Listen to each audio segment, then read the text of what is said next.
Isang araw, sa isang magandang simbahan sa probinsya, si Mang Claudio, isang matandang magsasaka na buong buhay ay nag-alaga sa kanilang malaking ranch, ay masayang naglalakad pababa ng Isle kasama ang kanyang anak na si Avery. Nakasuot siya ng magandang barong. Puno ng pagmamalaking nakikita ang anak na babae na maganda sa suot na wedding gown ng kanyang yumao na asawa. Ngunit ang masayang kasal na iyon ay biglang naging isang mapait na alaala. Sa harap ng mahigit 200 bisita, ang bagong manugang na si Alan ay galit na nagutos kay Mang Claudio na ibigay ang lahat ng susi at papeles ng ranch. Nang tumanggi si Mang Claudio, biglang sinampal siya ni Alan ng todo-todo sa harap ng lahat. Natumba ang matandang lalaki sa sahig, dugo ang labi, pero matatag pa rin siyang tumayo. Hindi siya sumigaw, hindi siya nagalit ng todo. Sa halip, tahimik siyang lumabas ng reception hall, kumuha ng telepono at tumawag sa isang tao. "Robert, kailangan kitang pumunta dito ngayon. Oras na para malaman ng lahat ang tunay na kwento ng ranch." Sa sandaling iyon, walang nakakaalam na ang buhay ng lahat ay magbabago magpakailanman. Sa isang magandang simbahan sa probinsya, puno ng bulaklak at musika, si Mang Claudio ay masayang naglalakad pababa ng aisle. Hawak niya ng mahigpit ang kamay ng kanyang anak na si Avery. Sa araw na iyon, si Avery ay maganda sa suot na wedding gown na minana sa kanyang yumao na ina. Ang ngiti ni Mang Claudio ay puno ng pagmamalaki at kalungkutan sa parehong oras. "Ang anak ko na," bulong niya sa sarili. "Lumaki ka na talaga." Buong buhay niya, si Mang Claudio ang sandigan ng pamilya. Matagal na niyang inaalagaan ang malaking sakahan na minana sa kanyang mga magulang. Araw-araw, maaga siyang gumigising upang bantayan ang mga baka at taniman. Kahit may edad na siya, nanatiling matatag ang kanyang katawan at mas matatag pa ang kanyang puso. Ngunit sa reception hall na puno ng mahigit 200 bisita, biglang nagbago ang lahat. Habang nakatayo si Mang Claudio malapit sa bar, lumapit sa kanya si Alan, ang bagong manugang. Mukha nitong seryoso. Ang boses nito ay mababa pero may diin ng sabihin, "Mang Claudio, kailangan nating mag-usap tungkol sa sakahan." Hindi agad sumagot si Mang Claudio. Naramdaman niyang may mali. Sa harap ng maraming tao, patuloy na nagsalita si Alan. Hiningi niya ang mga susi ng sakahan at ang mga papeles para sa paglipat ng titulo. Gusto raw niyang agad na mailipat ang lahat kay Avery. "Para sa kinabukasan namin," sabi ni Alan. Tahimik na tumanggi si Mang Claudio. "Hindi ito ang tamang oras at lugar, Alan. Araw ng kasal ninyo ngayon, mag-enjoy muna kayo." Ngunit hindi tumigil si Alan, lalong lumakas ang boses niya. Sa harap ng lahat ng bisita, inulit niya ang kahilingan. Nang muling tumanggi si Mang Claudio, biglang nagalit si Alan. Sa isang iglap tumama ang palad ni Alan sa mukha ni Mang Claudio, isang malakas na sampal. Natumba si Mang Claudio sa malamig na marmol na sahig. Sumakit ang kanyang balakang. May dugo ang kanyang labi. Sa loob ng ilang segundo, naging tahimik ang buong hall. Tanging ang bulong-bulungan at mga gasp ng gulat ang narinig. Pero hindi siya nanatili sa sahig. Dahan-dahan, gamit ang buong lakas, tumayo si Mang Claudio. Matatag ang kanyang postura kahit sumasakit ang katawan. Tiningnan niya ang lahat ng bisita pagkatapos ay si Alan. Sa mahinahon pero matatag na boses, sabi niya, "Tapos na ang salo-salo na ito." Tahimik siyang lumabas ng reception hall. Hindi siya lumingon. Sa kanyang isip, paulit-ulit niyang iniisip ang mga salitang iyon. Tapos na. Habang naglalakad patungo sa parking lot, ramdam niya ang bigat sa dibdib. Ang araw na dapat ay isa sa pinakamasaya sa buhay niya ay naging isa sa pinakamasakit. Ngunit sa kabila ng lahat, may isang bagay na malinaw sa kanyang puso. May mga bagay na hindi niya pwedeng ibigay at may mga lihim na dapat na lumabas na. Madilim ang kalye habang si Mang Claudio ay nagmamaneho pa uwi sa sakahan. Ang ilaw ng sasakyan ay siyang tanging liwanag sa mahabang daan. Sumakit pa rin ang kanyang mukha mula sa sampal kanina. Sumakit din ang kanyang balakang, pero higit sa lahat, sumakit ang kanyang puso. Paulit-ulit niyang naaalala ang mukha ni Avery, ang gulat at takot sa mga mata ng anak niya. Hindi man lang ito agad lumapit sa kanya. Sa halip, nanatili itong nakatayo sa gilid, parang natatakot sa sariling asawa. "Paano na ngayon ang anak ko?" Bulong niya sa sarili. Matagal na niyang nararamdaman na may mali kay Alan. Sa loob ng 2 taon, unti-unti itong nagbago. Sa una, malambing at magalang si Alan. Pero kalaunan, nagsimula na ang mga tanong tungkol sa sakahan. "Kailan niyo po planong ilipat ang titulo kay Avery? Mas maganda raw po kung maaga pa namin itong maasikaso." Unti-unti, napansin ni Mang Claudio na nagbabago na rin ang pananaw ni Avery sa kanya. "Tatay, matanda na po kayo. Kailangan niyo nang magpahinga," madalas sabihin nito. Minsan pa ay may pag-aalala sa boses ng anak niya na parang siya na ang problema. Huminga ng malalim si Mang Claudio. Alam niyang oras na para tumigil ang lahat ng ito. Nang makarating siya sa sakahan, pinatay niya ang makina ng sasakyan. Tahimik ang paligid, tanging ang huni ng kuliglig at ang hangin sa mga puno ng mangga ang naririnig. Dahan-dahan niyang kinuha ang telepono. Nanginginig pa rin ang kanyang mga kamay nang i-dial ang isang numero na hindi niya matagal nang ginagamit. Isang ring, 2. "Mang Claudio?" Sagot ng isang pamilyar na boses sa kabilang linya. Si Robert, ang taong nakakaalam ng lahat ng lihim niya sa loob ng 25 taon. "Robert, kailangan kitang pumunta dito sa hasyenda ngayon," sabi ni Mang Claudio. Ang boses niya ay mahina pero matatag. Oras na para malaman ng lahat ang tunay na kwento ng Double C." May mahabang katahimikan sa kabilang linya bago sumagot si Robert. "Sigurado ka na ba? Kapag ginawa natin ito, walang balikan pa." Tinitigan ni Mang Claudio ang malawak na sakahan sa harap niya. Ang lupa na inalagaan niya ng mahabang panahon. Ang lupa na naging bahagi na ng kanyang buhay. "Sigurado ako," sagot niya. "Hindi ko na pwedeng hayaang masira pa ni Alan ang pamilya namin. Kailangan nang lumabas ang katotohanan." Matapos ibaba ang telepono, napaupo si Mang Claudio sa harap ng bahay. Sa kanyang isip muling bumalik ang lahat ng pangyayari sa nakalipas na 2 taon. Ang mga salita ni Alan na puno ng panghihikayat, ang pagdududa ni Avery sa kanyang kakayahan. Ang pakiramdam niya ay unti-unti nang nawawala ang anak niya. Ngunit sa gabing iyon, may bagong determinasyon sa kanyang puso. Hindi na siya maghihintay. Pagkatapos ng gabing iyon, hindi na mapakali si Mang Claudio. Habang nakaupo sa veranda ng kanyang bahay sa sakahan, iniisip niya ang mga nangyari sa nakalipas na 2 taon.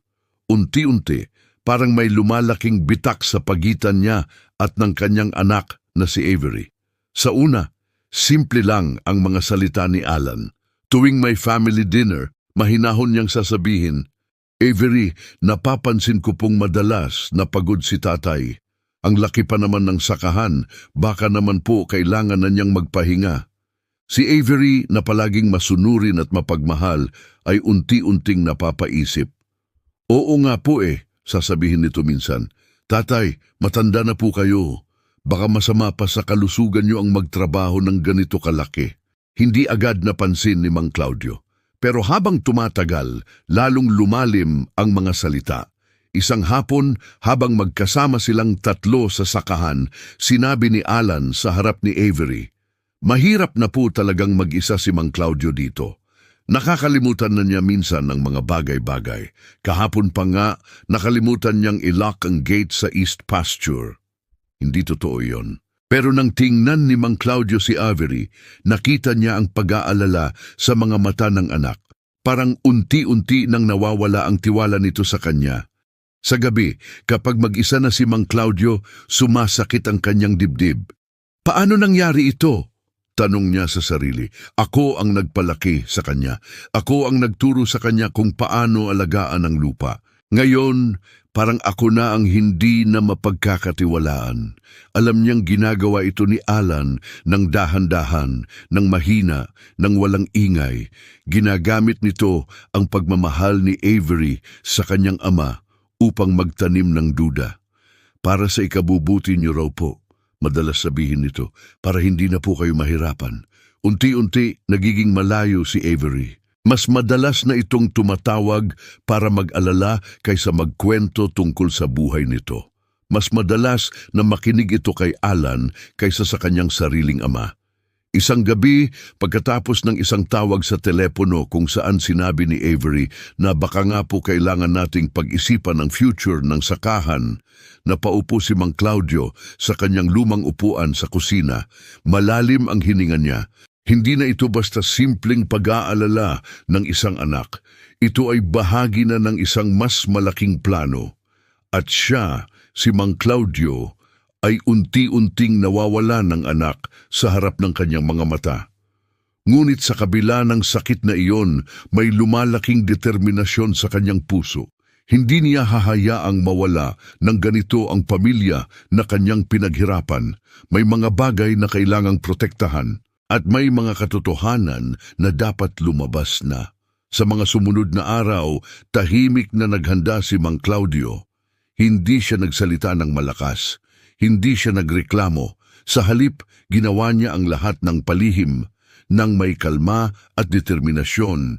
Una niyang tinawagan ang kanyang matagal ng abogado na si Attorney Jim Morales. "Attorney, kailangan ko ng tulong mo," sabi niya sa telepono.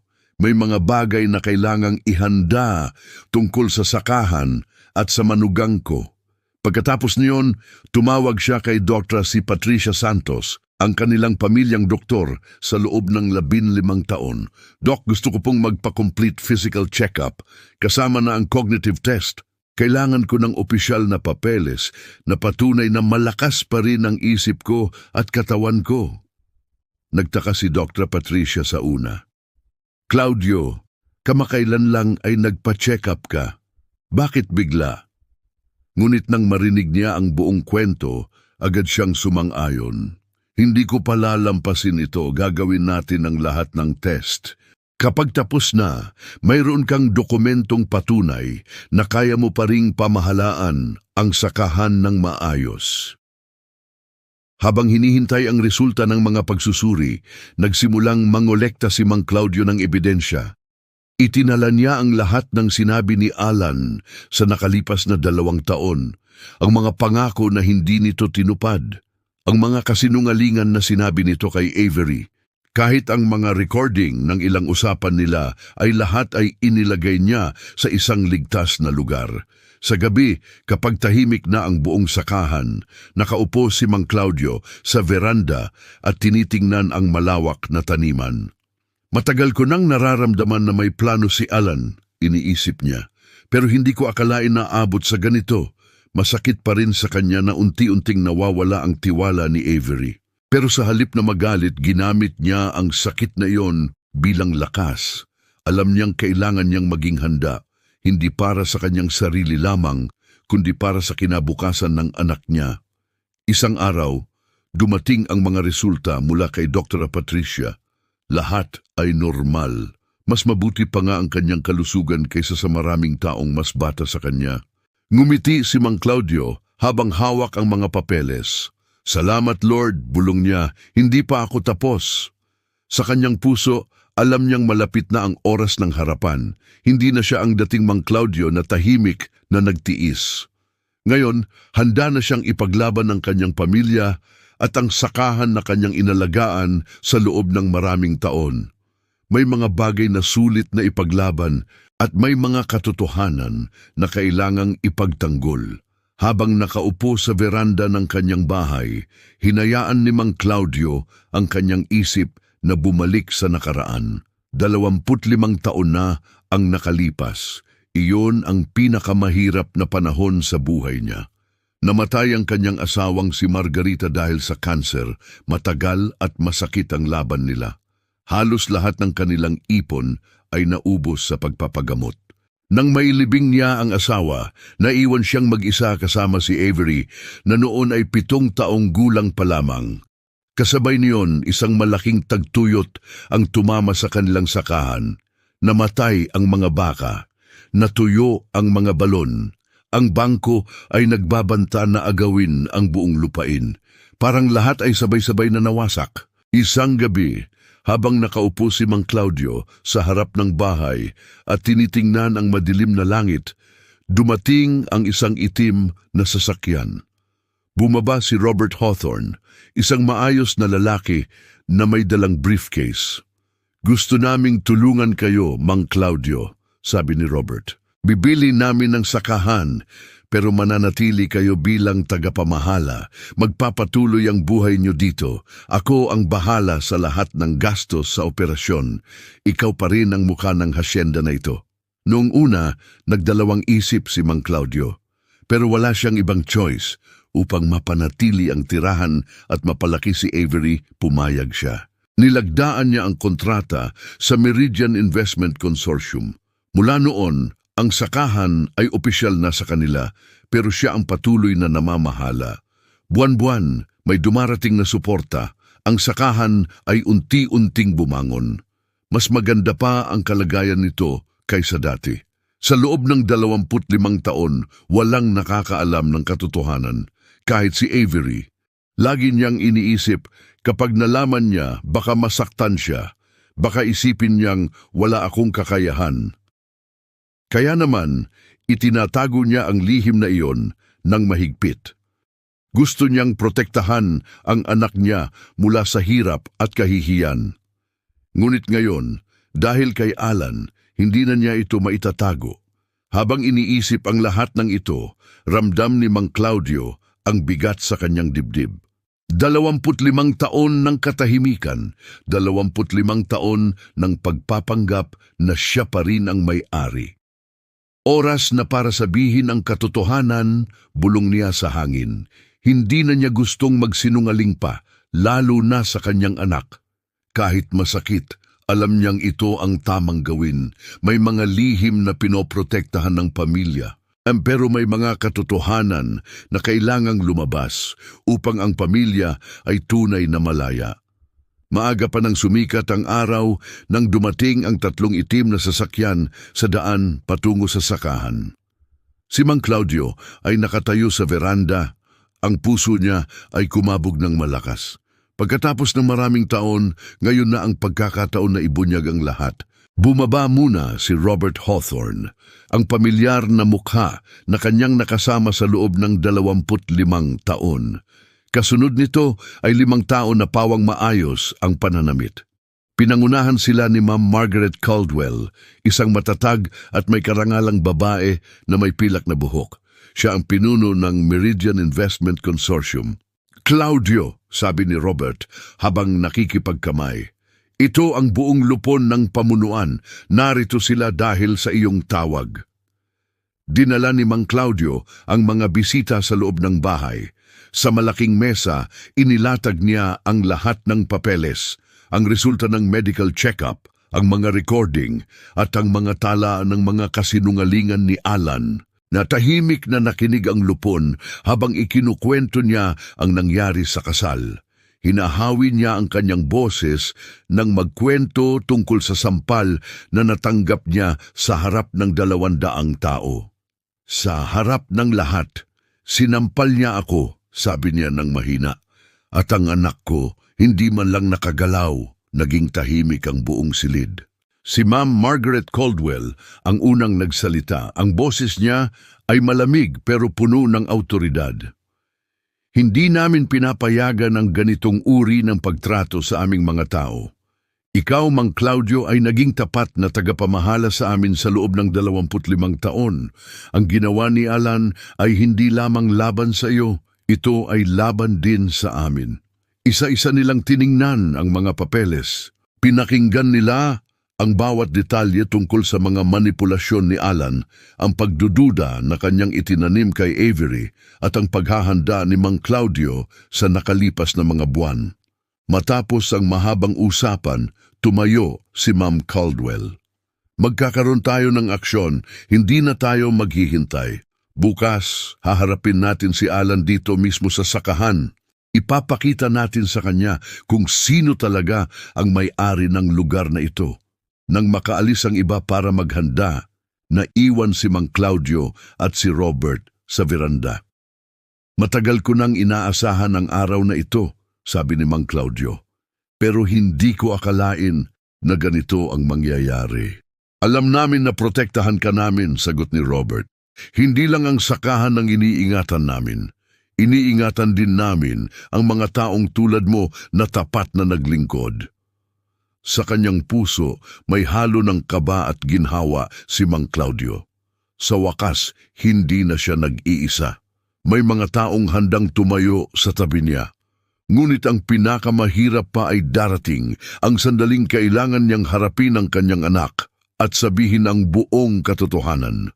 Nang tanghaling iyon, dumating si Alan sa sakahan na nagmamaneho ng kanyang mamahaling sasakyan. Mukha nitong may tiwala sa sarili habang bumababa. Bit-bit ang isang briefcase na puno ng papeles. Si Mang Claudio ay nakatayo sa beranda kasama ang buong lupon ng Meridian. Tahimik ang paligid, ngunit ramdam na ramdam ang bigat ng hangin.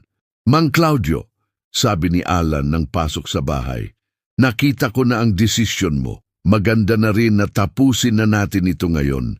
Dalhin mo ang mga papeles para sa paglipat ng titulo. Ngumiti ng bahagya si Mang Claudio.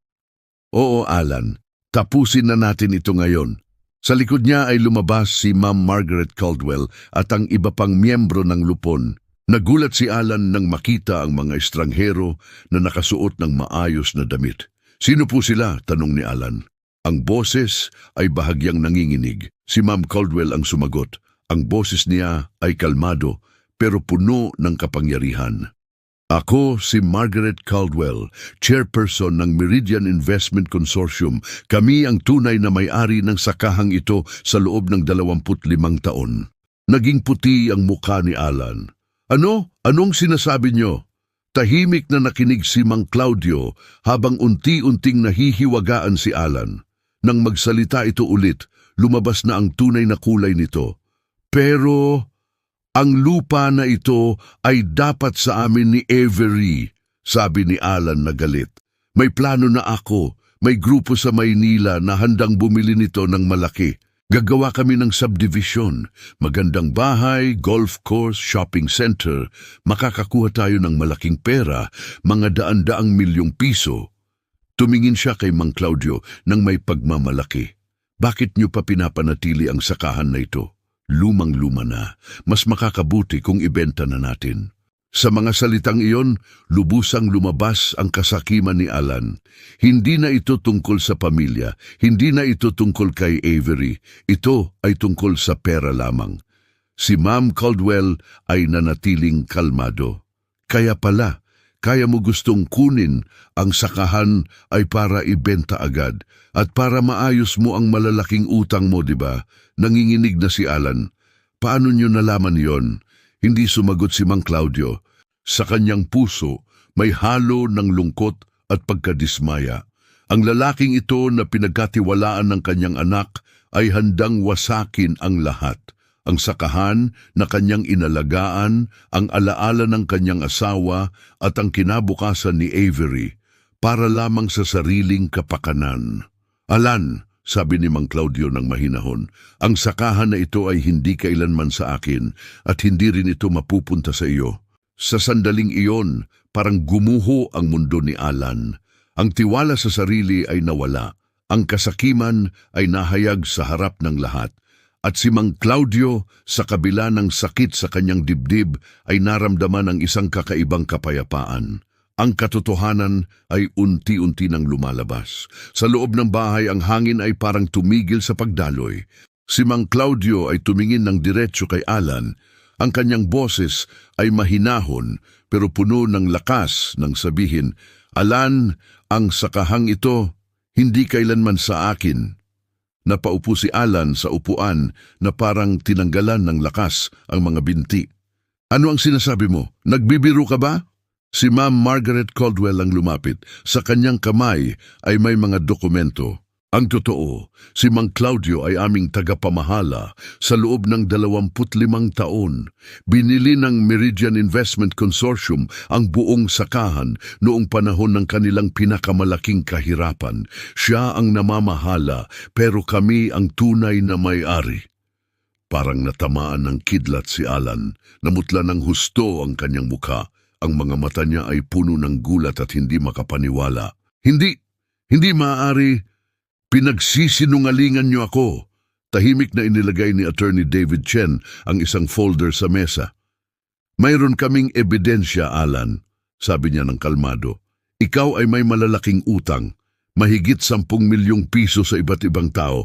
May kaso ka rin sa dating kumpanya dahil sa panluloko at maling paggamit ng pera. At higit sa lahat, meron kaming record na hindi mo pa rin legal na hiniwalayan ang iyong unang asawa. Nanginginig na tumayo si Alan. Mga sinungaling kayo, kailangan nyo lang protektahan ang matandang ito. Si Ma'am Caldwell ay hindi gumalaw.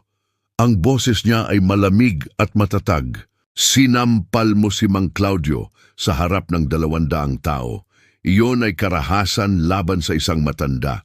Mayroon kaming mga testigo, mayroon kaming recording ng mga pagbabanta mo. Lahat ng iyon ay sapat na para kasuhan ka. Tumingin si Mang Claudio kay Alan. Sa kanyang mga mata ay may lungkot, hindi galit.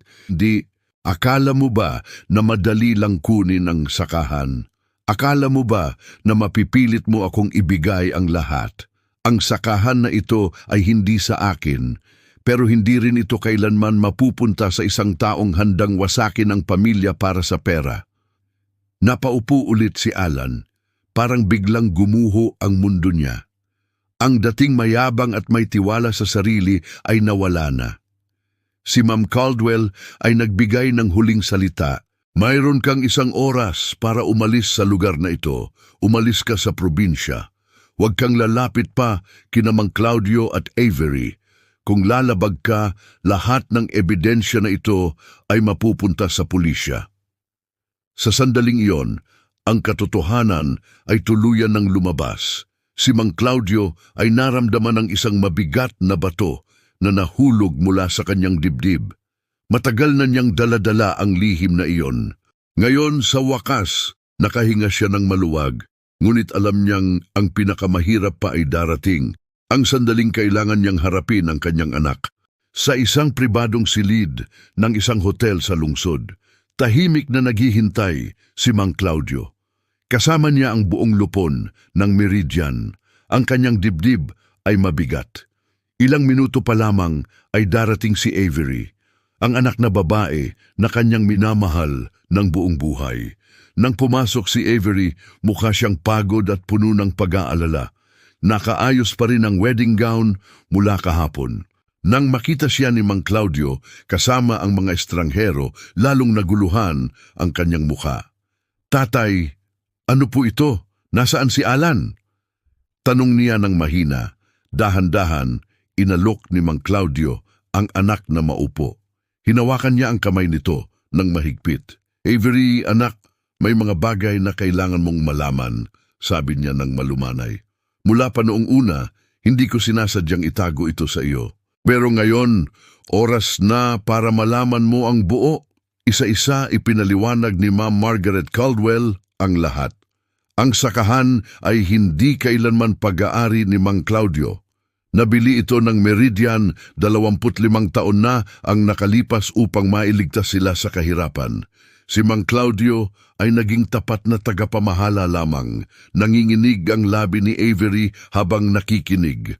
Pagkatapos, ipinakita nila ang mga ebidensya tungkol kay Alan, ang malalaking utang, ang panluloko sa dating trabaho, ang kasaysayan ng pagmamanipula sa mga babae, at ang pinakamasakit, ang posibilidad na hindi pa legal ang kasal nila dahil hindi pa ito hiniwalayan ng unang asawa. Hindi maaari, bulong ni Avery. Bigla siyang tumungo. Ang mga balikat ay nanginginig. Ang luha ay tuluyang tumulo ng walang tigil. Parang gumuho ang buong mundo niya sa isang iglap. Akala ko po ay mabuti siya para sa atin, sabi niya sa pagitan ng hikbi. Pinaniwalaan ko siya kapag sinasabi niyang matanda na kayo na hindi niyo na kayang pamahalaan ang sakahan. Ako raw ang dapat mag-alaga sa inyo. Pinagdudahan ko pa po kayo, tatay. Malalim na huminga si Mang Claudio. Sumakit ang kanyang puso nang makita ang anak na nasasaktan ng ganito. Pero hinawakan niya ng mahigpit ang kamay ni Avery. Anak, hindi mo kasalanan, sabi niya ng mahinahon. Ginawa niya itong dahan-dahan. Ginamit niya ang pagmamahal mo sa akin laban sa atin. Pero ngayon, nandito pa rin ako para sa iyo. Sa silid na iyon, ang dating malakas at matatag na si Avery ay tuluyang nawasak. Umiiyak siya ng walang pigil habang yakap siya ng kanyang ama. Ang sakit, ang kahihiyan at ang pagkadismaya ay sabay-sabay na lumabas. Ngunit sa gitna ng lahat ng luha, may isang maliit na liwanag na unti-unting sumisilay. Ang katotohanang sa wakas ay lumabas na. 3 buwan ang lumipas mula sa mga masalimuot na pangyayari. Isang umaga, habang sumisikat ang araw sa sakahan, nakita ni Mang Claudio ang isang pamilyar na sasakyan na papalapit sa daanan. Bumaba si Avery, bit-bit ang maleta, ang mukha ay payapa, ngunit may bakas pa rin ng sakit na nalampasan. Tatay, sabi niya ng mahina. Tumayo si Mang Claudio at niyakap ng mahigpit ang anak. Sa mga bisig niya, ramdam niya ang pagod at ang paghahanap ng tahanan ng kanyang anak na babae. Welcome home, anak, bulong niya. Sa mga sumunod na araw, unti-unti nilang binuo muli ang nawasak na tiwala. Si Avery ay nagdesisyon na anulahin ang kasal. Hindi na nagreklamo si Alan, tahimik itong nawala at hindi na muling nagparamdam. Isang hapon, habang magkatabi silang nakaupo sa veranda at tinitigan ng malawak na taniman, sinabi ni Avery, Tatay, gusto ko pong bilhin ang sakahan. Gusto kong maging tunay na may-ari nito, hindi dahil sa pera o kayamanan, kundi dahil ito ang tahanan natin. Ito ang lugar kung saan ako lumaki, kung saan nagturo si nanay sa akin kung paano magmahal sa lupa. Ngumiti si Mang Claudio habang ang mga mata ay basa ng luha ng tuwa. Sigurado ka na ba, anak? Opo, natutunan ko na ang tunay na halaga ng sakahan na ito. Hindi ito basta lupa, ito ang aming alaala, ito ang aming kinabukasan. Tinulungan ng Meridian ang proseso. Si Ma'am Margaret Caldwell mismo ang dumating para sa pagpirma ng papeles. Sa wakas, ang Double C Ranch ay opisyal na pag-aari na ni Avery na may tulong ng kanyang ama bilang tagapamahala pa rin. Mula noon, nagbago ang buhay sa sakahan. Magkakasama na silang gumigising ng maaga. Magkasama silang nag-aalaga ng mga baka, nag-aayos ng bakod, at nagpaplano para sa kinabukasan. Unti-unti nawala ang sakit sa dibdib ni Mang Claudio. At unti-unti rin bumalik ang ngiti ni Avery na tunay at malaya. Sa isang tahimik na gabi, habang nanonood sila ng paglubog ng araw, sabi ni Avery, Salamat po, tatay, sa lahat ng sinakripisyo nyo, sa pagprotekta nyo sa akin kahit masakit. Ngayon, alam ko na kung ano talaga ang ibig sabihin ng pamilya. Hinawakan ni Mang Claudio ang kamay ng anak. Hindi na tayo magkakaroon pa ng lihim, anak. Mula ngayon, magiging tapat tayo sa isa't isa. Sama-sama nating itatayo muli ang sakahan na ito. Hindi lang bilang negosyo, kundi bilang tahanan ng ating pamilya. Sa wakas, ang sakahan na dating puno ng lihim ay naging lugar ng katotohanan, pagpapatawad at bagong pag-asa. Ang pag-ibig ng isang ama at ang lakas ng isang anak ay muling nagkaisa. At ang Double C Ranch ay hindi na lang isang sakahan. Ito ay simbolo na ng kanilang bagong simula.